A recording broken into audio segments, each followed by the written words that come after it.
Assalamualaikum warahmatullahi wabarakatuh. Alhamdulillah wa syukrulillah wa la hawla wa la quwwata illa billah. Wassalawatullahi wa salamuhu ala rasulillah wa ala alihi wa sahbihi wa mawalah. Amma ba'd. Segala puji dan kesyukuran hanya milik Allah. Tiada daya dan upaya selain dengan izin Allah. Semoga segala sholawat dan keselamatan selalu tercurah kepada Rasulullah, keluarganya, sahabatnya, dan orang-orang yang setia mengikuti jalannya.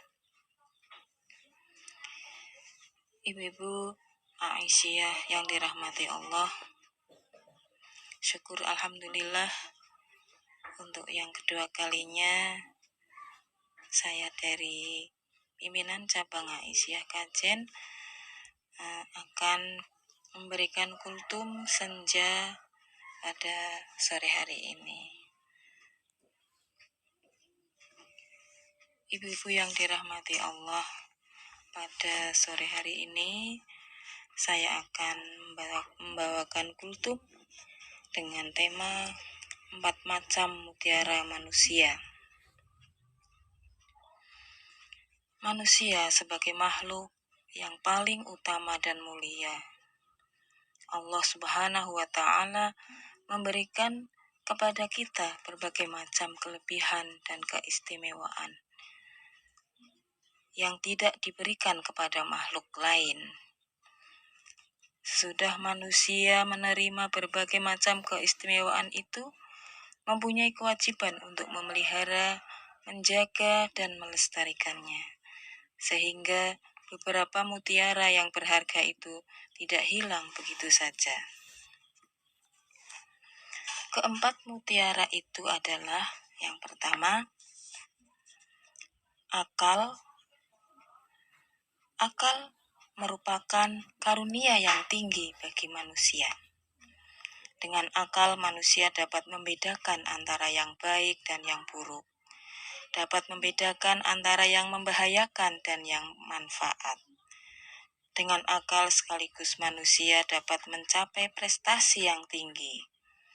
Begitu pentingnya manusia menggunakan akalnya, sehingga terhadap manusia yang berpaling kepada Allah Subhanahu wa Ta'ala dengan nada bertanya 13 kali, Allah menegurnya dengan kalimat, afala ta'qilun, apakah kamu sekalian tidak menggunakan akal?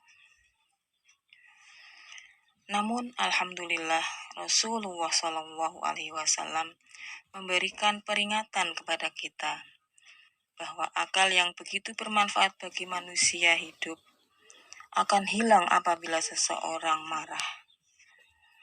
Dalam masalah ini, mari kita sejenak menengok pribadi Rasulullah SAW. Beliau ternyata merupakan manusia yang paling sehat, baik rohani maupun jasmani. Beberapa faktor dominan yang menyebabkan beliau menjadi manusia yang paling sehat ialah beliau tidak pernah marah.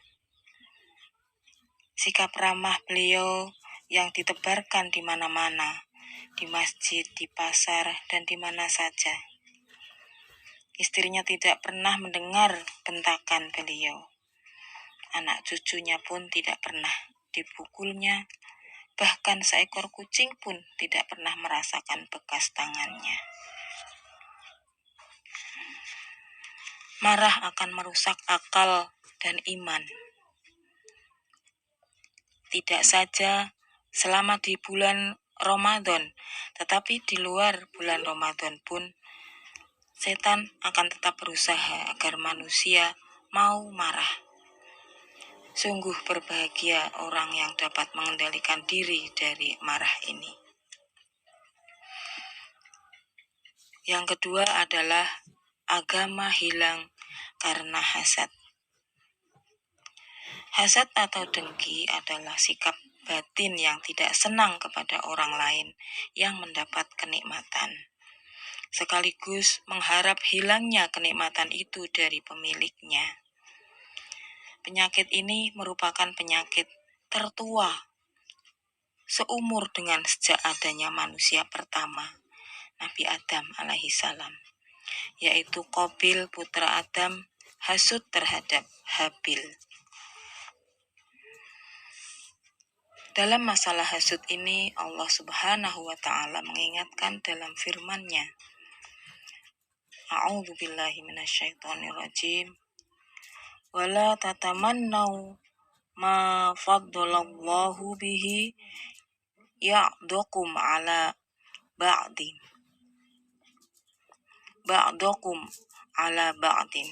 yang artinya, dan janganlah kamu iri hati terhadap apa yang dikaruniakan Allah kepada sebagian kamu lebih banyak dari sebagian yang lain. Quran Surat An-Nisa ayat 32. Memang kalau kita renungkan, masing-masing kita ini mempunyai kelebihan di samping juga kekurangan. Terhadap keberadaan manusia yang semacam ini, kita harus menyikapinya dengan sikap yang terpuji dan positif. Antara lain dapat membentuk kerjasama, seperti bentuk kerjasama antara laki-laki dengan perempuan dalam membangun rumah tangga. Rasulullah Shallallahu Alaihi Wasallam menengarai tentang bahaya penyakit hasad dengan sabdanya, Al-hasadu ya'kulul hasanati kama ta'kulul narul hataba, yang artinya, hasad itu memakan kebaikan sebagaimana api membakar kayu bakar. Yang ketiga adalah malu, hilang karena tamak. Tamak adalah sikap batin yang menginginkan agar kenikmatan yang ada pada orang lain itu pindah kepada dirinya. Apabila sifat tamak sudah menghujam di hati manusia, maka manusia tidak pernah merasa puas atas apa yang sudah dimiliki. Bila sudah mempunyai 1 lembah emas, ingin 2 lembah emas. Bila sudah mempunyai 2 lembah emas, ingin mendapatkan 3 dan seterusnya. Demikian analisa Rasulullah Shallallahu Alaihi Wasallam. Nah, sifat tamak inilah barangkali yang menyebabkan lahirnya para koruptor maupun korupsi, kolusi, dan nepotisme. Malu merupakan mutiara yang sangat berharga. Dengan malu seseorang mempunyai harga diri, dan sebaliknya, tanpa sifat malu, seseorang tidak mempunyai harga diri. Sejalan dengan sabda Rasulullah Shallallahu Alaihi Wasallam, Al-haya'u la ya'ti illa bi khair, rawahu Muslim.